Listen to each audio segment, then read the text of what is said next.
سلام کی ابتدا کیسے ہوئی؟ آج اگر ایک مسلمان دوسرے مسلمان سے ملتا ہے تو کیا کہتا ہے کہ بھئی السلام علیکم۔ اگر ایک مہمان دوسرے مہمان سے ملتا ہے تو کیا کہتا ہے السلام علیکم ورحمۃ اللہ وبرکاتہ۔ تو ہمارے ذہنوں میں یہ خیال آ جاتا ہے کہ یار یہ السلام علیکم ورحمۃ اللہ وبرکاتہ کی ابتدا کیسے ہوئی، کس نے حکم دیا؟ ہمارے ذہنوں میں یہ خیال کیوں نہیں آیا ابھی تک؟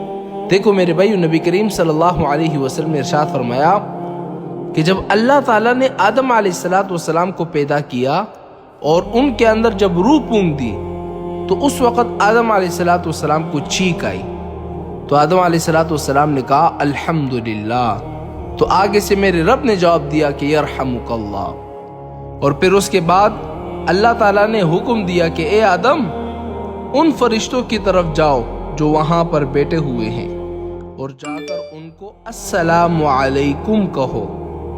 آدم علیہ السلام وہاں پہنچ کر السلام علیکم کہا فرشتوں کو، تو آگے سے فرشتوں نے جواب دیا وعلیکم السلام ورحمۃ اللہ وبرکاتہ۔ پھر وہاں سے آدم علیہ السلام واپس آ گئے۔ تو اس حدیث سے ہمیں یہ معلوم ہوا کہ انسانوں میں سلام کی ابتدا اس طرح ہوئی کہ اللہ تعالیٰ نے سب انسانوں کے باپ حضرت آدم علیہ السلام کو حکم دیا کہ جا کر فرشتوں کو سلام کرو۔